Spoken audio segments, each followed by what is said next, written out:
নমস্কার বন্ধুরা, অ্যাস্ট্রোলজার আদি ইউটিউব চ্যানেলে আপনাদের স্বাগত। আজকে আমরা জানবো হাতের বিভিন্ন ক্ষেত্রে বিভিন্ন পজিশনে যদি তিল থাকে তবে সেই জাতকের জীবনে কী প্রভাব ঘটবে। তবে তার আগে আপনাদের বলবো এই চ্যানেলটি সাবস্ক্রাইব করে নিতে। হাতের যদি বিভিন্ন ক্ষেত্রে বিভিন্ন পর্বে, ধরুন বুধের ক্ষেত্রে, বৃহস্পতির ক্ষেত্রে, ঠিক আছে, চন্দ্রের ক্ষেত্রে, এই সব জায়গায় বিভিন্ন ক্ষেত্রে যদি তিল থাকে তবে সেই জাতকে কীভাবে কী পরিণাম তার জীবনে ঘটবে। তবে আগে বলে রাখা ভালো যে তিল হাতের মধ্যে যেখানেই থাকুক, তিল যদি থাকে হাতের যেখানেই, সেখানে মারাত্মক প্রভাব সেই জাতকের জীবনে পড়বে। একমাত্র হাতের মধ্যেখানে যদি তিল থাকে তবে সেই জাতকের জীবনেই ভালো কিছু হওয়ার সম্ভাবনা আছে। কিন্তু যদি হাতের বিভিন্ন ক্ষেত্রে অন্যান্য জায়গায়, যদি হাতের মধ্যেখান ছাড়া বিভিন্ন জায়গায় যদি তিল থাকে তবে সেই জাতকের জীবনে তার মারাত্মক প্রভাব তৈরি হয়। চলুন এসে জেনে নেওয়া যাক যে আজকে এই হাতের বিভিন্ন ক্ষেত্রে যদি তিল থাকে তবে সেই জাতকের জীবনে কী প্রভাব ঘটবে। প্রথমেই জেনে নেওয়া যাক যে বৃহস্পতি আঙুলের নিচে, বৃহস্পতি পর্বে যদি তিল থাকে তবে সেই জাতকের জীবনে কী প্রভাব ঘটবে। যদি বৃহস্পতির আঙুলের নিচে বৃহস্পতি পর্বে যদি তিল থাকে তবে সেই জাতকের বৈবাহিক জীবন খারাপ থাকবে। সেই জাতক অসৎ পথে চলে যেতে পারে, অসৎ পথে গিয়ে খারাপ বন্ধুত্ব সঙ্গে বা অসৎ সঙ্গে পড়ে যেতে পারে, ঠিক আছে, দুর্নাম কলঙ্ক এসবও হতে পারে। এরপরে আসা যাক শনির ক্ষেত্রে। শনির ক্ষেত্রে যদি তিল থাকে তবে সেই জাতকের অর্থ বা কর্মের ক্ষেত্রে বাধা, এসবের বিভিন্ন রকম সমস্যা তার জীবনে ঘটবে।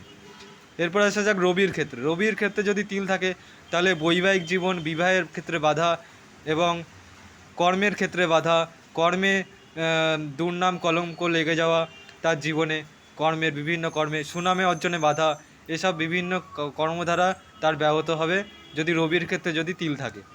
এরপরে আসা যাক বুধের ক্ষেত্রে। বুধের ক্ষেত্রে যদি কারো তিল থাকে তবে সেই ব্যক্তি অসৎ চরিত্রের প্রকাশ ঘটিয়ে থাকে, অসৎভাবে তিনি রোজগার করতে চাইবেন, ঠিক আছে, বা কারোর কাছে প্রতারণা করতে পারেন সেই সব ব্যক্তি যদি বুধের ক্ষেত্রে এরকম তিল থাকে। এরপরে আসা যাক আয়ুরেখায় যদি তিল থাকে। আয়ুরেখায় তিল থাকলে তাহলে সেই ব্যক্তি কঠিন রোগ শোকে পড়তে পারে সেই বয়সে গিয়ে, ঠিক আছে। এরপরে আসা যাক শিরোরেখায়। শিরোরেখায় যদি তিল থাকে তাহলে মানসিক চাপ তৈরি হবে কর্মের মাধ্যমে বা পরিবারের পরিস্থিতির চাপে, তার সেই বয়সে গিয়ে মানসিক চাপের সৃষ্টি হবে একটা। এরপরে আসা যাক হৃদয় রেখায়।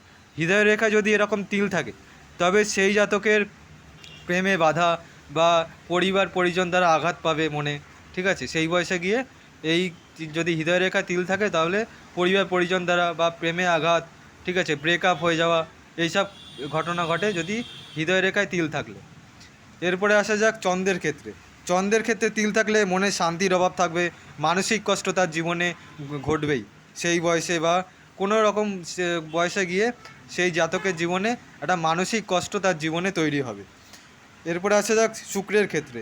শুক্রের ক্ষেত্রে তিল থাকলে সেই জাতক বিপরীতগামী হবে, মানে বিপরীত লিঙ্গের সাথে তার একটা অবৈধ সম্পর্ক তৈরি হওয়ার একটা যোগ তৈরি হয় যদি শুক্রের ক্ষেত্রে তিল থাকে, বা কোনো স্ত্রী লোক দ্বারা তার ক্ষতি হওয়ার সম্ভাবনা, এইসব ঘটনা যদি ঘটে যদি শুক্রের ক্ষেত্রে যদি এরকম তিল থাকে এই পজিশনে, ঠিক আছে। এরপরে আসা যাক রাহুর ক্ষেত্রে। এরকম এই পজিশনে যদি রাহুর ক্ষেত্রে তিল থাকে তাহলে শেয়ার মার্কেট বা লটারি জুয়া এসব না খেলাই ভালো। এতে অর্থ প্রচুর পরিমাণে বেড়েই যাবে, এতে কোনো রকম কোনো তার জীবনে কোনো পরিবর্তন ঘটবে না, বরঞ্চ খারাপই হবে। তাহলে আজকে জেনে নেওয়া গেল যে হাতের বিভিন্ন পজিশনে যদি তিল থাকে তাহলে সেই জাতকের জীবনে কী প্রভাব ঘটবে।